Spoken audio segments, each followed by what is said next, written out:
Agaseke k'amakuru mu karere ngapfunduriye muri Kongo Kinshasa. Perezida wa Kongo Kinshasa bwana Felix Antoine Tshisekedi yarirenga avuga ko atazigira na rimwe yicarana n'inyeshyamba za M23 mu biganiro. Umutwe w'isi w'iterabwoba bashimangira ko ari umurongo utukura ntarengwa wo kuganira n'abo barwanyi. Mu ijambo yagejeje kubahagararira ibihugu byabo muri Kongo Kinshasa kuwa gatandatu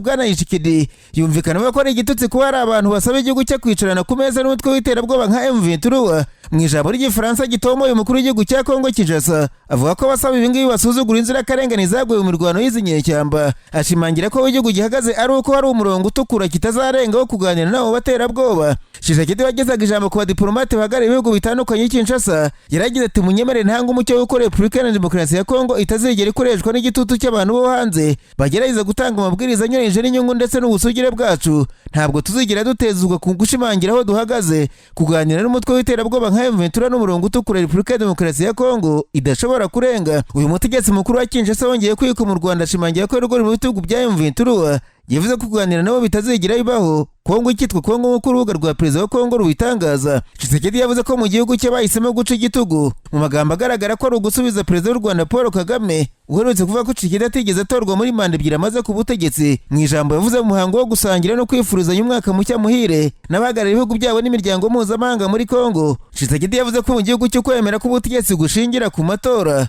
Ati muri Repubulika ya Demokarasi ya Kongo twakoze amahitamo adasubirwaho yo guca igitugu no kubaka demokarasi ihuriweho na bose bya nyabyo. Atavuze u Rwanda mu izina cyangwa perezida Paul Kagame, Tshisekedi yongeyeho ati bitandukanye n'ibindi bihugu aho amatora asa n'amasubiramo y'ibintu byanditswe mbere hamwe n'abo muhangana batoranijwe mbere mu buryo bwitondewe kugira ngo ibiva mu matora ntibihinduke. Amatora muri Kongo ni urubuga rufunguye aho buri jwi ribara, aho buri muturage ashobora kurushanwa ndetse aho abatavuga n'ubutegetsi bafite umwanya wabo. Arakomeza ati urwo rugero rwose rugifite ibishobora kunozwamo. Ubu ni ikintu gifatirwaho urugero kuri demokarasi nyinshi zirimo gutera imbere muri Afurika no ku isi.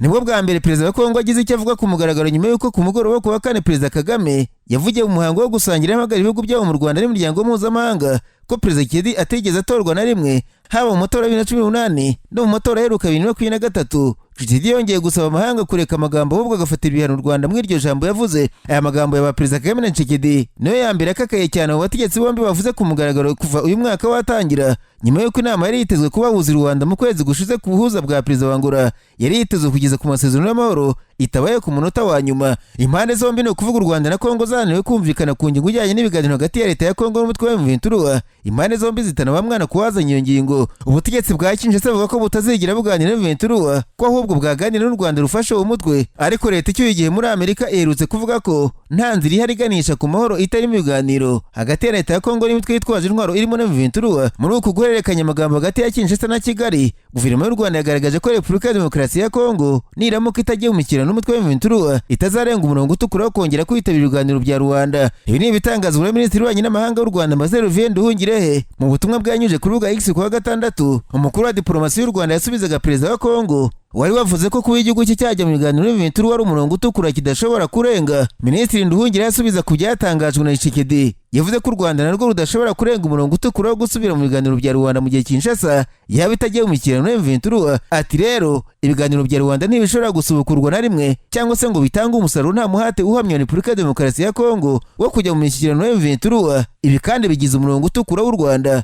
Kigali na Kinshasa bikomeje guterana amagambo mu gihe perezida Emmanuel Macron w'Ubufaransa aherutse gusaba ko haba ibiganiro byo ku rwego rwo hejuru mu rwego rwo gukemura ikibazo cya M23. Hanyuma ariko kandi ibintu byakomeje kuba urujijo kandi biragurika kugeza ku cyumweru muri teritwari ya Masisi muri Kivu y'Amajyaruguru ndetse na Karere muri Kivu y'Amajyepfo. Nk'uko amakuru menshi abitangaza, imirwano hagati y'ingabo za Repubulika ya Demokarasi ya Kongo n'abafatanyabikorwa bazo hamwe n'inyeshyamba za M23 ngo yabimaze kwerekeza ku butaka bwa Karere muri Kivu y'Amajyepfo. Iyi mirwano yasubukuye kuwa gatandatu mu gitondo ikikije agace ka Ngungu Kasake no kuri Axe ya Bitonga muri Groupement Mufunyisanga muri teritwari ya Masisi muri Kivu y'Amajyaruguru yakomeje kugeza nimugoroba nk'uko amasoko menshi ya gisivili bitangaza. Nk'uko amakuru akomeza bivuga, iyo mirwano ku mugoroba ngo yegereye hafi ya Axe ya Kashovu Rumbishi Karehe. Abayibonye bavuze ko ku cyumweru mu gitondo hagaragaye urujya n'uruza rw'inyeshyamba za M23 kuri Agaseke ya Shangugu Ziraro na Rumbishi Ruzirantaka muri Kivu y'Amajyepfo ngo byongera ubwoba muri abo gace kandi bituma abaturage benshi bo mu midugudu ya Kashovu ya mbere, Ruzirantaka, Nganjo, Ruburo na Rumbishi bahunga berekeza Tushunguti muri Groupement ya Ziraro abandi berekeza Numbi muri sheferi ya Buhavu aho ngaho ni muri Karere. Radio Kapi yatangaje ko bwavuganaga n'umuvugizi w'ingabo za leta ya Kongo muri Kivu y'Amajyepfo Lieutenant Colonel Guillaume Nshike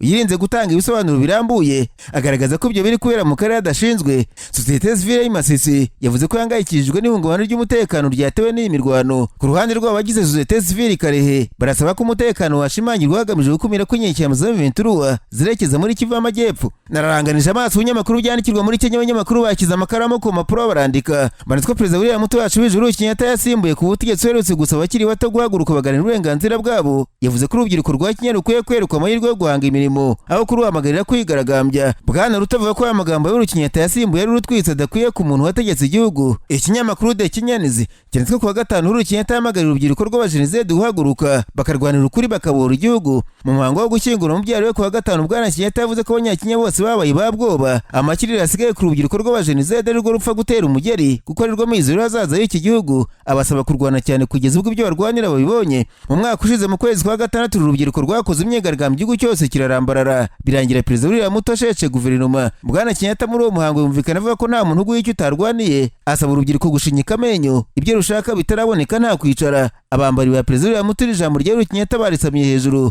bavuze ko ari ukugumura abaturage kandi ryishemo impamvu za politike zigamije kuzana umwiryane mu butegetsi bwa William Muto. Nka Minisitiri Aden Duware mu bambari ba Perezida William Muto yavuze ko babajwe n'amagambo y'uru Kenyatta. Yavuze ko bibabaje kubona abantu babaze mu butegetsi rero bashaka kwatsa umuriro ngo basenye babasimbuye. Mu ijambo rya Kenyatta bategetse igihugu imyaka 10 ngo byiteze ko rishobora kuzamura umwiryane mu gihugu, cyane ko bategetse benshi ubu mwuka usa n'uwamaze gushyuha. Buri wese ngo yamaze gufata uruhande.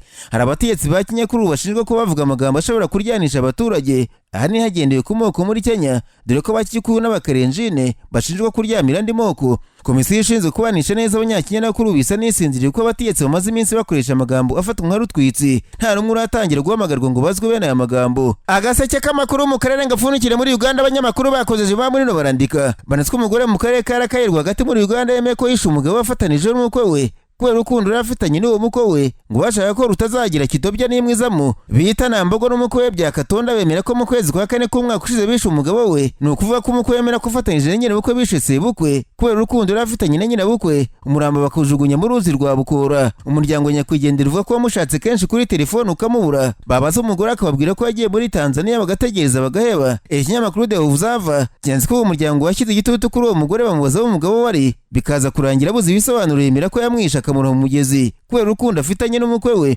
Abategetsi mu nzego z'ibanze bavuze ko yaragahuma munwa ko umugore yakwicira umugabo kubera agakungu afitanye n'umukwe we, ndetse banavuze ko ubusanzwe ibingibi ari ishyano ryaguye rikabura gihanura kuko mu muco wa Uganda ntaho byabaye ko umukorongora nyirabukwe. Uwo mukwe na nyirabukwe kuri ubu barafunze mu gihe gishakishwa niba umurambo nyakwigendera wishwe mu kwa kane umwaka ushize wenda wazabona kugashyingurwa mu cyubahiro. Iyi nkuru ngo yaciye umugongo abaturage mu karere ka Rakaye basabye ko nyakwigendera ahabwa ubutabera kandi iri ishyano ryaguye hakabaho guterekera imikoshi yose ikavaho kuko bavuze ko abo bantu bateye umwaka akarere kose. Ahandi havugwa amahano ni mu ntara Homa Bay muri Kenya hari umukozi w'Imana ku rwego rwa Musenyeri wafashwe asambanya umukobwa we yibyariye wananiwe n'urushaka akagaruka mu rugo. Ikinyamakuru The Standard cyanditse ko wihaye Imana abaturage bajyaga bamunirwanirwa ko yabaryamana n'uwo mukobwa we waruhiye mu rugo ubyaye gatatu ariko amakuru akabura. Amakuru avuga ko batazi ko urukundo rw'umukobwa na se rwatangiye, ariko uru rwikeko rwatumye abaturanyi batangira kujya babacungira hafi kuko babonaga ko umubano wabo ushobora kuba ushingiye ku busambanyi. Ku wa gatatu mu cyumweru gishize abaturanyi baguye gitumo uwo mugabo ari gusambanya umukobwa we, ariko bacika gusuruje ngo rwavuyeho ibyo gukeka birangira bamenye ukuri. Ikinyamakuru cyavuze ko abantu baje kubakurikira bikarangira Bishop atawe muri yombi akageza imbere ya polisi, ndetse mu buhamya abaturage batanze bavuze ko gusambana k'umwana se ngo byara akamenyo yaramugize nk'umugore we. Abaturage batsibye ko polisi imufunga kuko yateje igishika mu baturage akora ibidakorwa birangira kuko afunzwe. Polisi ivuga ko itaratangaza igihe umukozi w'Imana azahabwa kuko batarakusanya ubuhamya bwe n'umukobwa we ngo bamenye ukuri nyakuri n'icyateraga iyo migirire y'aba bombi.